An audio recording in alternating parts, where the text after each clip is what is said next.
everyone, welcome to my YouTube channel Study Time with Priyanka. So in this video we will continue our fourth chapter The Central Islamic Lands of Class 11 History Book. So इस video के पहले इस chapter के दो videos बन चुके हैं part 1 and part 2. So I hope कि आप लोगों ने पार्ट 1 एंड पार्ट 2 ज़रूर देखा होगा. बट अगर अभी तक आप लोगों ने दोनों वीडियोस नहीं देखे हैं देन वीडियोस का लिंक आपको डिस्क्रिप्शन बॉक्स में मिल जाएगा.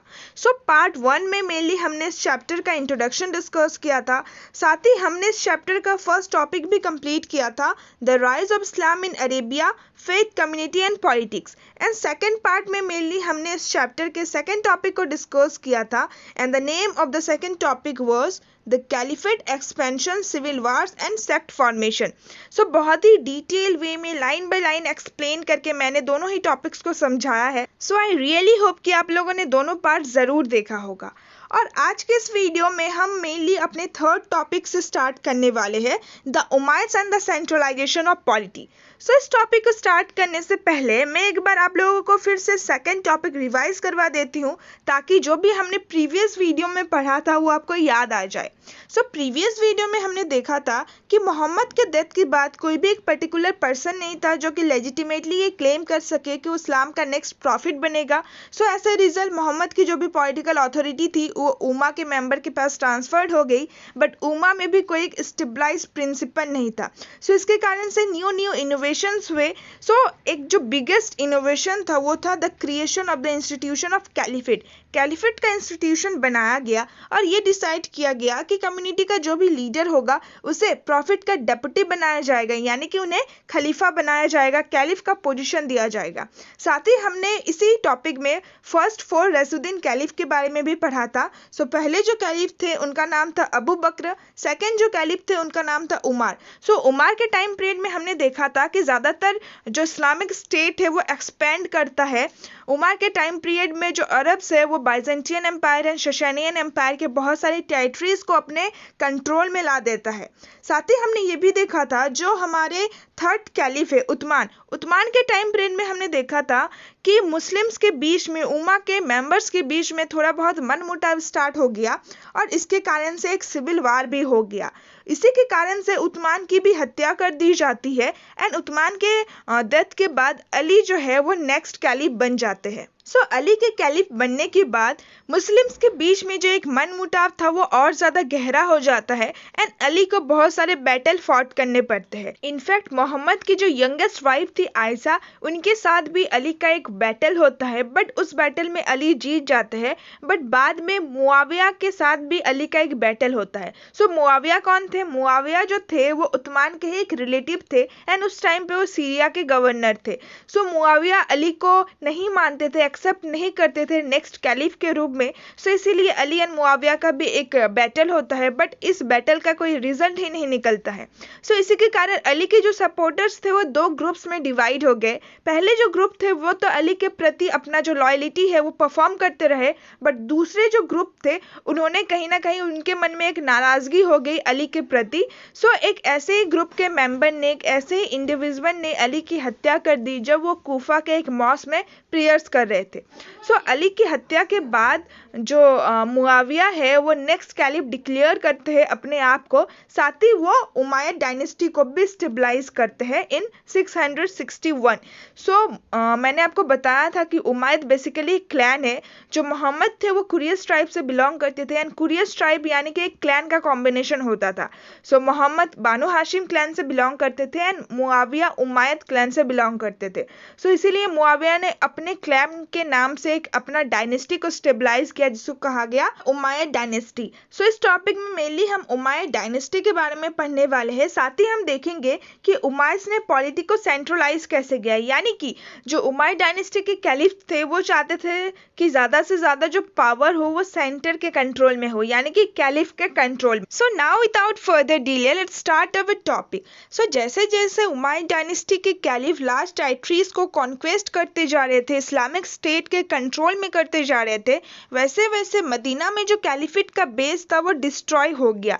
सो प्रीवियस टॉपिक में हमने पढ़ा था कि इंस्टीट्यूशन ऑफ कैलिफेट मदीना में ही फाउंड हुआ था। सो वो जो एक बेस था मदीना में वो कहीं ना कहीं डिस्ट्रॉय हो गया और उसको किसने रिप्लेस किया, एक इंक्रीजिंगली ऑथोरिटेरियन पॉलिटी, यानी कि ये जो न्यू डायनेस्टी थी उमायद डायनेस्टी, एंड उमायद डायनेस्टी के जो कैलिफ थे वो चाहते थे कि जो पॉलिटी हो वो ज़्यादा से ज़्यादा ऑथोरिटेरियन हो, सेंट्रलाइज हो, यानी कि ज़्यादा से ज़्यादा जो पावर हो, जो अथॉरिटी हो रूल करने का, वो कैलिफ के कंट्रोल में हो, वो सेंटर के कंट्रोल में हो। सो इस चीज़ को करने के लिए उन्होंने बहुत सारे पॉलिटिकल मेजर्स भी इम्प्लीमेंट करवाए, यानी कि उन्होंने बहुत सारे पॉलिटिकल स्टेप लिए, बहुत सारे पॉलिटिकल चेंजेस किए, जिसके कारण से उमा में जो उनका एक लीडरशिप था वो और ज़्यादा कॉन्सोलिडेट हुआ, यानी कि वो और ज़्यादा मजबूत बना, वो और ज़्यादा स्ट्रांग हुआ।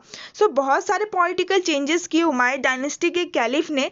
सो सबसे पहला जो चेंज किया वो ये था कि जो उमायद डायनेस्टी के फर्स्ट कैलिफ थे मुआविया ने ही उमायद डायनेस्टी को स्टेबलाइज किया था। सो मुआविया ने सबसे पहले इस्लामिक स्टेट के कैपिटल को चेंज किया, इस्लामिक स्टेट के कैपिटल को मूव किया। सो प्रीवियस वीडियो में हमने देखा था कि मदीना जो था वो एडमिनिस्ट्रेटिव कैपिटल था इस्लामिक स्टेट का। सो मुआविया ने सबसे पहले एडमिनिस्ट्रेटिव कैपिटल को चेंज कर दिया टू डेमस्कस, उन्होंने कैपिटल को मूव कर दिया मदीना से डेमस्कस में।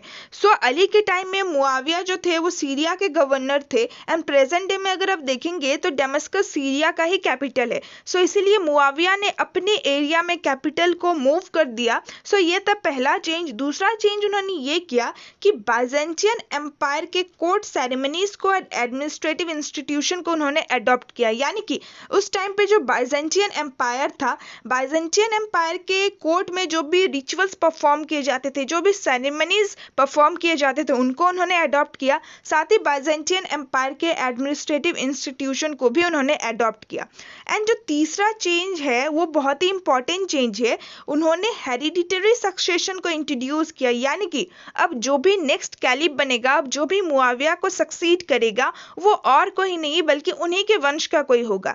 सो हेरिडिटरी सक्सेशन का मतलब ये होता है, सो मेनली हमने यही देखा है कि अगर कोई एक एम्पायर है, कोई एक राजा है, उनके डेथ के बाद उन्हीं के बेटे को राजा बनाया जाता है। सो इसे ही कहते हैं हेरिडिटरी सक्सेशन, यानी कि अब जो भी नेक्स्ट कैलिफ बनेगा, अब जो भी मुआविया को सक्सीड करेगा वो उन्हीं का बेटा होगा, वो उन्हीं का सन होगा, और फिर जो भी नेक्स्ट कैलिफ बनते जाएंगे उमायद डायनेस्टी में वो उन्हीं के वंश का कोई ना कोई होगा।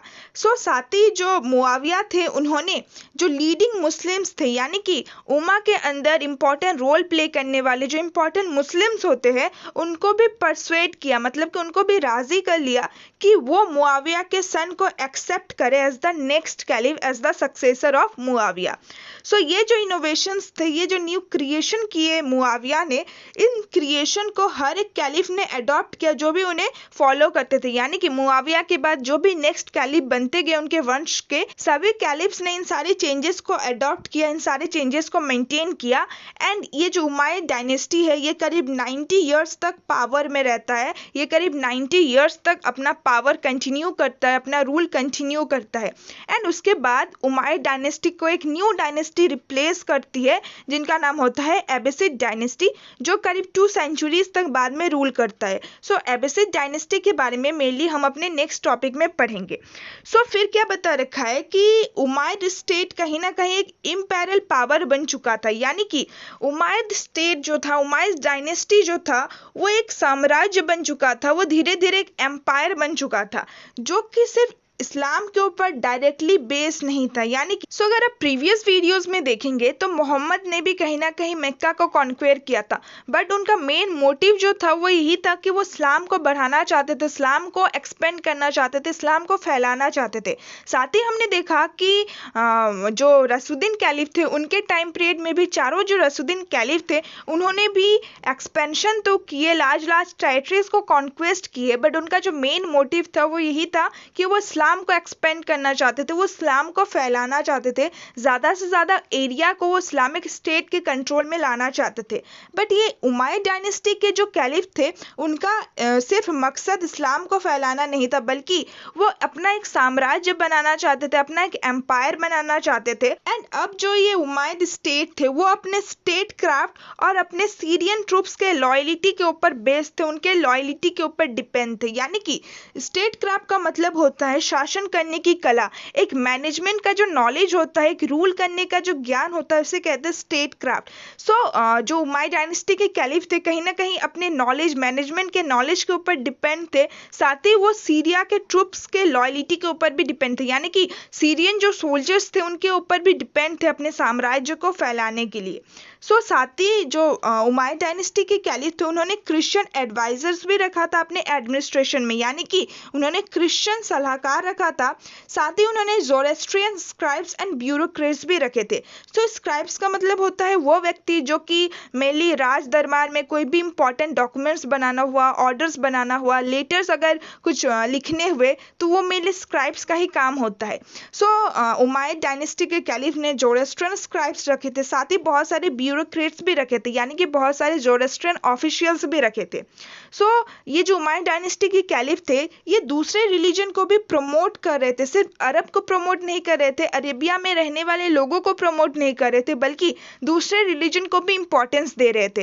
बट इसका मतलब ये नहीं कि उन्होंने अपना जो रिलीजन है उसको छोड़ दिया है, नहीं, बल्कि इस्लाम उनके रूल को एक लेजिटिमेसी प्रोवाइड करता था। यानी कि इस्लाम कहीं ना कहीं ये जो उमायद डायनेस्टी के कैलिफ थे उनके रूल को, उनके शासन को एक वैधता देता था, एक टाइप के आप कह सकते हैं परमिशन देता था, अलाउ देता था, क्योंकि ये जो डायनेस्टी के कैलिफ थे ये इस्लाम के नाम पर ही इतना ज़्यादा साम्राज्य उन्होंने फैला रखा था। इतने बड़े साम्राज्य में रहने वाले सिटीजन्स को अपने कंट्रोल में उन्होंने इस्लाम रिलीजन की वजह से ही रखा हुआ था। इतने सारे सिटीजन्स उमायद कैलिफ को सपोर्ट कर रहे थे, उनकी बात मान रहे थे, उनके चेंजेस को मान रहे थे, सिर्फ और सिर्फ अपने रिलीजन की वजह से, क्योंकि थे तो वे कैलिफ ही, एंड कैलिफ का क्या काम रहता है, मोहम्मद की ड्यूटीज़ को परफॉर्म करना। इस्लाम के नाम पे कहीं ना कहीं जो उमायद डायनेस्टी की कैलिफ थे उन्होंने अपने रूल को एक वैधता दिया, एक परमिशन दिया। साथ ही जो ये उमायस थे वो अपील करते थे फॉर यूनिटी, यानी कि उमा के मेंबर्स को यूनाइट रहने के लिए भी वो अपील करते थे। एंड अगर कोई भी रेबेलियन होता था देन उसे सप्रेस करते थे इस्लाम के नाम, यानी कि कोई भी व्यक्ति अगर उमायद डायनेस्टी के खिलाफ कुछ भी आवाज़ उठाता था, कुछ भी विद्रोह करता था, देन ये उमायद कैलिफ उसको सप्रेस कर देता था, उसको दबा देता था इस्लाम के नाम पे। यानी कि वो कहते थे कि तुम हम पे कैसे उंगली उठा सकते हो, तुम हमारे खिलाफ कैसे जा सकते हो, हम तो कैलिफ है, हम तो कैलिफेट के इंस्टीट्यूशन के मेंबर है, और कैलिफेट का इंस्टीट्यूशन तो सभी उमा के मेंबर्स ने मिलके बनाया है, सभी मुस्लिम से मिलके बनाया है, और हमारा जो मेन मोटिव है इस्लाम को प्रमोट करना है, हम तो मोहम्मद के ही ड्यूटीज को परफॉर्म कर रहे हैं।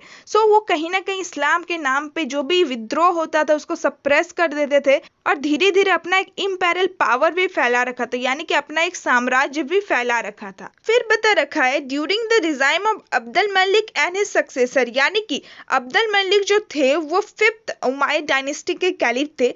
उनके टाइम पीरियड में, यानी कि उनके शासन काल में और उनके सक्सेसर के शासन काल में अरब को और इस्लामिक आइडेंटिटीज को बहुत ज़्यादा एम्फसाइज किया गया, यानी कि उन्हें बहुत ज़्यादा महत्व दिया गया, उन्हें बहुत ज़्यादा इंपॉर्टेंस दिया गया। साथ ही अब्दुल मलिक ने कुछ इंपॉर्टेंट चेंजेस किए, कुछ स्टेप्स लिए, जैसे कि अरेबिक लैंग्वेज को उन्होंने अडॉप्ट किया as the language of administration, यानी कि अब जो भी इस्लामिक स्टेट में जो भी कामकाज होगा उसमें अरेबिक लैंग्वेज का ही यूज़ किया जाएगा, एडमिनिस्ट्रेशन का लैंग्वेज बनाया गया अरेबिक लैंग्वेज को। साथ ही उन्होंने इस्लामिक कॉइनेज को भी इंट्रोड्यूस किया, यानी कि उन्होंने इस्लामिक सिक्के, इस्लामिक मुद्रा को भी इंट्रोड्यूस किया। उन्होंने 2 टाइप्स के कॉइन्स इंट्रोड्यूस किए। पहला कॉइन जो था वो एक गोल्डन कॉइन था जिसको दिनार कहा जाता है, एंड दूसरा कॉइन जो था वो सिल्वर कॉइन था जिसको दिरहम कहा जाता है। ये दोनों जो कॉइन थे वो कैलिफेट में बहुत ज़्यादा सर्कुलेट हुआ।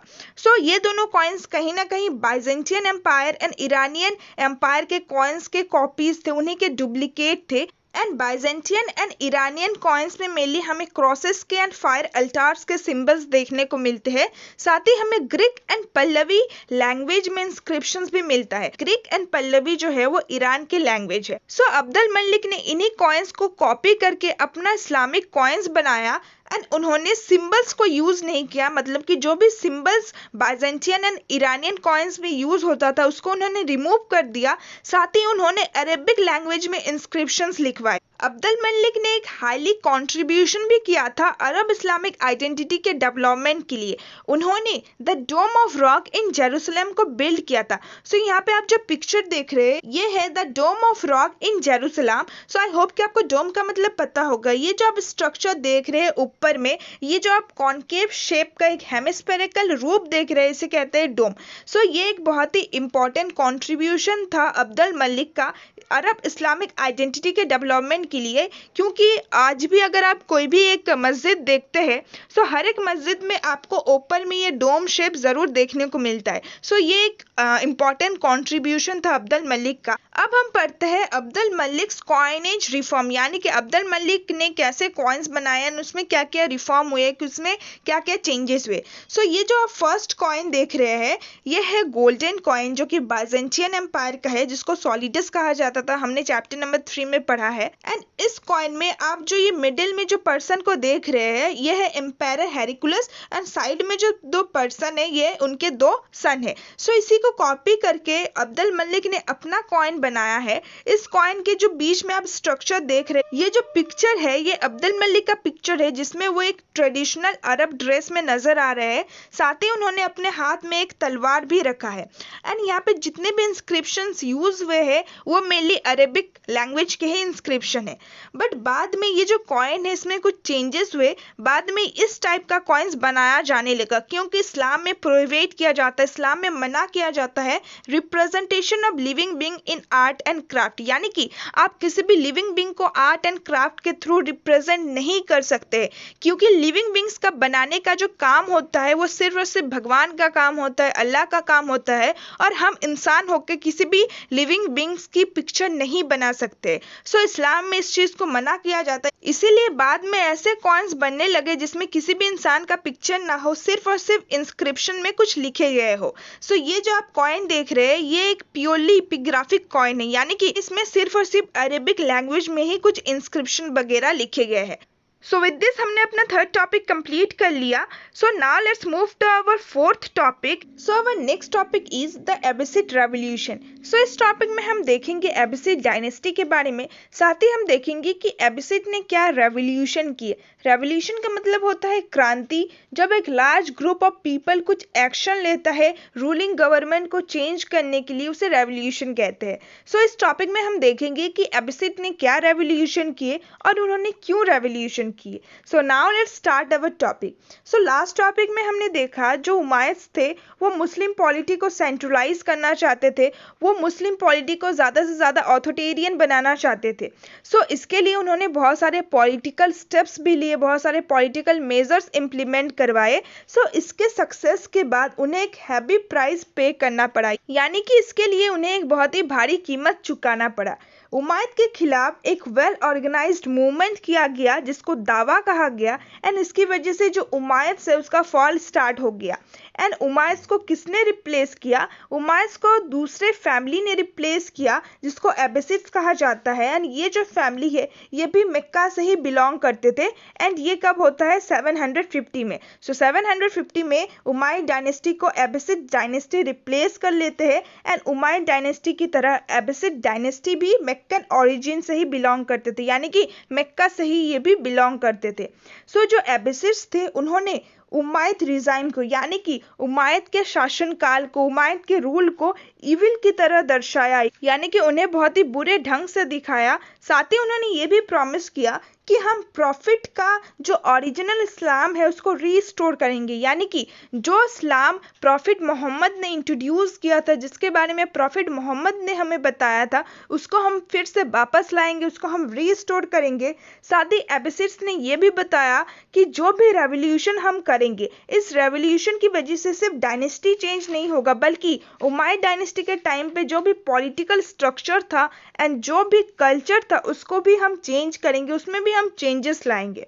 फिर ये जो एबिसिड अपराइजिंग है, यानी कि उमायद के प्रति जो एबिसिड का एक बगावत है, जो रेवोल्यूशन है, वो स्टार्ट होता है खुरासान में ये जो अपराइजिंग है वो ब्रोक आउट होता है। और खुरासान मेनली ईरान के ईस्टर्न साइड में लोकेटेड है। एक 20 डे का जर्नी होता है from Damascus to Khorasan on a fast horse, यानी कि एक तेज घोड़े में 20 डेज का जर्नी किया जाता है।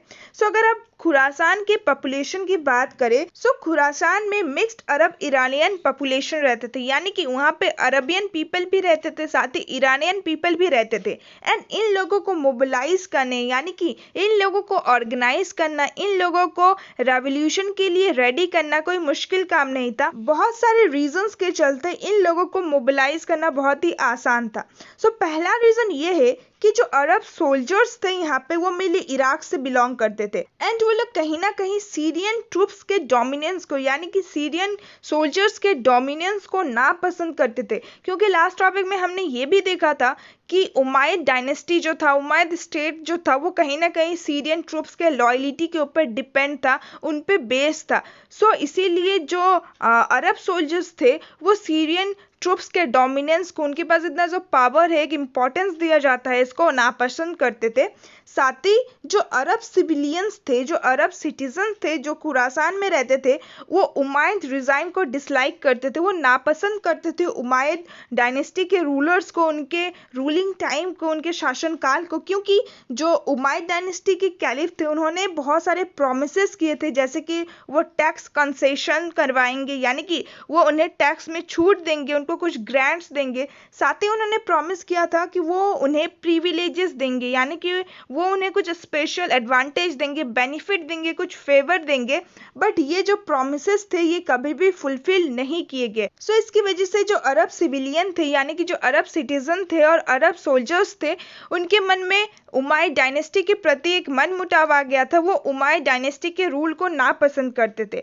साथ ही जो ईरानियन मुस्लिम्स है, जिसको मवाली कहा जाता है, सो मवाली एक टर्म है जो मेनली उन लोगों के लिए यूज किया जाता है जो कि नॉन अरब मुस्लिम है। सो जो ईरानियन मुस्लिम जो थे वो तो नॉन अरब मुस्लिम थे, सो उन लोगों को मवाली कहा जाता है।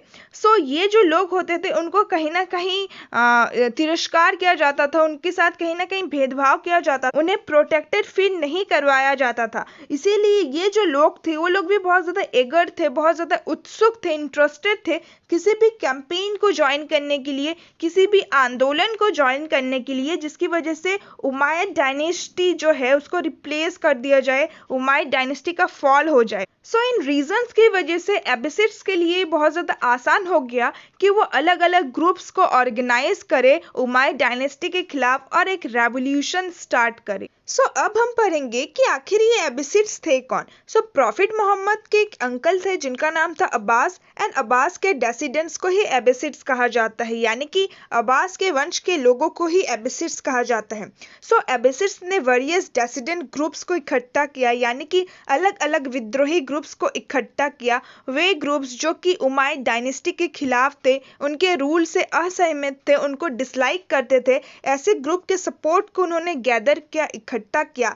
साथ ही उनका जो बिट था पावर, यानी कि उनका जो चाह था, उनका जो विश था पावर में आने को, अपना डायनेस्टी स्टेबलाइज करने का, उसको भी उन्होंने लेजिटिमाइज किया, उसको भी उन्होंने वैधता दिया, एक टाइप से परमिशन दिलवाया, ये कह के, ये प्रॉमिस करके कि प्रॉफिट के फैमिली ही से एक मसीहा आएगा जो कि उमायद डायनेस्टी के ऑप्रेसिव रूल से उन्हें लिबरेट करेगा। यानी कि उमायद डायनेस्टी जो एक बहुत ही क्रूएल, एक बहुत ही अत्याचारी रूल कर रहा था, ऐसे रूल से उन्हें फ्री करवाएगा, ऐसे रूल से उन्हें आजाद करवाएगा। सो एबिसिड्स ने ये प्रॉमिस करके कहीं ना कहीं अपने रूल को एक वैधता दिया, क्योंकि थे तो वो अब्बास के ही डेसिडेंट्स, एंड अब्बास जो थे वो प्रॉफिट के अंकल थे। यानी कि उन्होंने ये बताया कि हमें वो फैमिली है जो मसीहा के रूप में आया है और आप लोगों को उमायद डायनेस्टी के ऑप्रेसिव रूल से आज़ाद करवाएगा।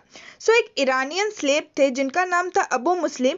उन्होंने उमायद डायनेस्टी के लास्ट कैलिफ जिनका नाम था मरवन, उसको डिफीट किया एक बैटल में जो कि रिवर जैब में होता है, और उसी के साथ अबू मुस्लिम ने अपना डायनेस्टी स्टेबलाइज कर लिया जिसको कहा गया अब्बासिड डायनेस्टी। फिर बता रखा है अंडर द अब्बासिड्स रूल, यानी कि अब्बासिड्स के रूल के टाइम में अरब का जो इन्फ्लुएंस था वो डिक्लाइन हो गया, यानी कि अरब का जो प्रभाव था, अरब का जो इम्पोर्टेंस था वो डिक्लाइन हो गया, वो कम हो गया। साथ ही ईरानियन कल्चर का जो इम्पोर्टेंस था वो इंक्रीज हो गया। अब्बासिड्स ने अपना जो कैपिटल है वो बगदाद में स्टेबलाइज किया। बगदाद प्रेजेंट डे में इराक का कैपिटल है।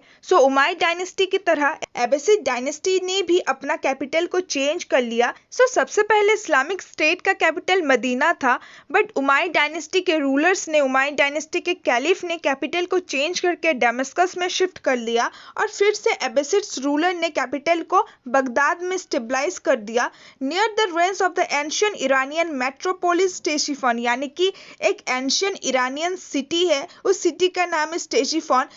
उस सिटी के रुइंस के सामने, यानी कि उस सिटी के रिमेनिंग्स के सामने उन्होंने अपना कैपिटल को शिफ्ट कर दिया। साथ ही उन्होंने आर्मी को एंड ब्यूरोक्रेसी को रीऑर्गेनाइज किया on a non tribal basis, यानी कि ज्यादातर हमने देखा है जो भी इंपॉर्टेंट पोजीशन होते थे कैलिफ के इंस्टीट्यूशन में वो मेनली ट्रिबल के बेसिस पे ही चूज किया जाता था। जो भी इंपॉर्टेंट ट्राइब होते थे उन्हीं ट्राइब के लोगों को इंपॉर्टेंट पोजीशन दिया जाता था। इसी की वजह से थर्ड रसूदीन कैलिफ के टाइम पीरियड में, उस्मान के टाइम पीरियड में सिविल वार भी हुआ। मेनली हमने देखा है कि कुरैश ट्राइब के लोगों को ही ज्यादा इंपॉर्टेंस मिलता था। बट ये जो अब्बासिड्स रूलर थे इन्होंने क्या किया, इन्होंने नॉन ट्राइबल बेसिस पे रीऑर्गेनाइज किया आर्मी को एंड ब्यूरोक्रेसी को, यानी कि अब जो भी ऑफिशियल सिलेक्ट किए जाएंगे इंपॉर्टेंट पोजीशन के लिए उसके ट्राइब को देख के नहीं सिलेक्ट किया जाएगा। इससे क्या हुआ, इराक एंड खुरासान के लोग जो है ग्रेटर पार्टिसिपेशन करने लगे in the army and the bureaucracy. जो अब्बासिड्स रूलर्स थे उन्होंने साथ ही अपना रिलीजियस स्टेटस को भी मजबूत बनाया, साथ ही कैलिफेट का जो फंक्शन होता है उसको भी और ज्यादा स्ट्रांग बनाया। साथ ही उन्होंने इस्लामिक इंस्टीट्यूशन को एंड इस्लामिक स्कॉलर्स को पैट्रोनाइज किया, यानी कि उन्हें आश्रय दिया। But they were forced by the needs of the government and empire to retain the centralised nature of the state, यानी कि गवर्नमेंट की नीड्स की वजह से एंड एम्पायर की नीड्स की वजह से उन्हें फोर्सफुली वही सेंट्रलाइज्ड नेचर जो था इस्लामिक स्टेट का उसको रिटेन करना पड़ा, उसको कंटिन्यू करना पड़ा, उसको वापस लाना पड़ा। They maintain the magnificent imperial architecture and elaborate court ceremonies of the Umayyads. Umayyads के टाइम पीरियड में जो इंपीरियल आर्किटेक्चर होता था एंड जो कोर्ट सेरेमनीज होती थी, जो कोर्ट रिचुअल्स होते थे, जो कि उन्होंने बाइजेंटियन एम्पायर से अडॉप्ट किया था, अब्बासिड्स ने उसको मेंटेन किया, उसको कंटिन्यू किया। The regime who took pride in having brought down the monarch found itself compelled to stabilize it again, यानी कि ये जो रिजाइम था, यानी कि जो अब्बासिड डायनेस्टी के रूलर्स थे, जो कैलिफ थे, जिस बात के लिए वो अपने आप को प्राउड फील करते थे कि उन्होंने एक मोनार्क को हटा दिया, उन्होंने उमायद डायनेस्टी के कैलिफ को उनके पोजीशन से हटा दिया। उन्होंने ये फाउंड किया, उन्होंने ये देखा कि उन्हें फोर्सफुली ना चाहते हुए भी उमायद्स के सेंट्रलाइज नेचर को फिर से स्टेबलाइज करना पड़ा। उमाय्यद्स ने जो एक सेंट्रलाइज पॉलिटी की थी, एक ऑथोरिटेरियन पॉलिटी की थी, उसको फिर से रीस्टेबलाइज करना पड़ा। With this we have completed our fourth topic. I hope कि आपको ये फोर्थ टॉपिक समझ में आ गया होगा। साथ ही इस पेज में आप जो ये स्ट्रक्चर देख रहे हैं, ये एक मॉस्क है, ये एक मस्जिद है, द ग्रेट मॉस्क ऑफ अल मुक्तवालिक इन समरा। समरा जो है वो अब्बासिड डायनेस्टी का सेकेंड कैपिटल है एंड ये मॉस्क 850 में बनाया गया था एंड ये जो मीनार है ये करीब 50 मीटर्स है एंड ये मेनली ब्रिक्स के थ्रू बनाया गया था एंड बहुत ही सेंचुरीज तक, यानी कि बहुत ही लंबे टाइम तक ये वर्ल्ड का लार्जेस्ट मॉस्क कहलाता था। So with this we have finally completed our third and fourth topic. So I hope कि आपको एक्सप्लेनेशन अच्छा लगा। Rest of the topic will discuss in our next video. So अगर आपको वीडियो अच्छा लगा देन प्लीज वीडियो को like कर दीजिए, और अगर आप ऐसे ही दूसरे चैप्टर्स के भी वीडियोस देखना चाहते हैं, आपको जल्द से जल्द दूसरे पार्ट्स चाहिए इस चैप्टर के, देन जल्दी से आप मुझे कमेंट कीजिए और मेरे चैनल को सब्सक्राइब कर लीजिए। साथ ही बेल आइकन को भी ऑन कर दीजिए ताकि जैसे ही मैं नेक्स्ट पार्ट अपलोड करूं आपको नोटिफिकेशन आ जाए। So see you soon in my next video. Till then, bye bye and stay tuned with my channel, and thank you so much for watching my video.